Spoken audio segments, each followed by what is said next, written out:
You made reference several times to the 11 million. Would you agree with me that those members of the 11 million who can't pass a background check shouldn't be on a path to anything other than deportation? Maybe the people that don't pass a background check, but I do believe that there should be a pathway for the majority of the 11 million. Well, now that's a very different from what you said earlier, and that's kind of my point. My point is all 11 million can't pass any background check. All 11 million of any category of people, from preachers to members of Congress, can't pass a background check. So why persist with the talking point of 11 million when we know that that's disingenuous? All 11 million don't want to be citizens. All 11 million can't pass a background check. And even if you concede that, then we get to the details of what the background check is going to look like. For instance, if you were sitting where Mr. Amade is sitting, if you have a conviction for domestic violence, should you be on a path to citizenship or a path to deportation? Well, I can only argue for my sake and my parents' sake. No. With all due respect, you advocated on behalf of 11 million aspiring Americans. You're not a difficult fact pattern. Ms. Rivera is not a difficult fact pattern. So the talking point of 11 million aspiring Americans, I'm not interested in that. I'm down in the details of what does a background check look like.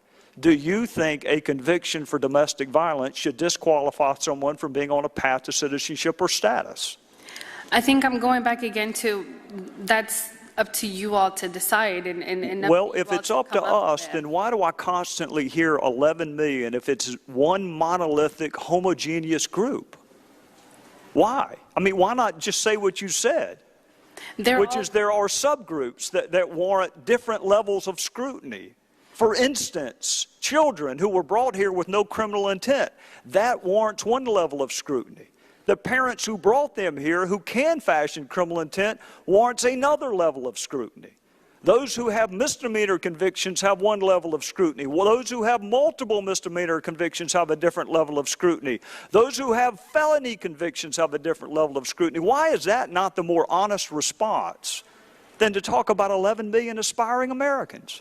Well, honestly, I'm in no position to tell you who deserves what, and I don't know what you would do. How would you decide that one person deserves something that the other doesn't? So, well, it's not hard for me. I spent 16 years prosecuting people for domestic violence. That's a disqualifier to me, even though most states consider it a misdemeanor. So with all due respect, the devil is in the details. Right. The bright line, you know, people don't have any trouble with that. The devil's in the details. I'm out of time. I'll just say this on behalf of all four of you. Were very good, persuasive witnesses, even if I don't agree necessarily with everything that's said. I think you're here in good faith. You've contributed to the debate. When I see quotes like I did today from someone named Dan Pfeiffer, who apparently works for the president, I think it's the same Dan Pfeiffer that once said the law is irrelevant.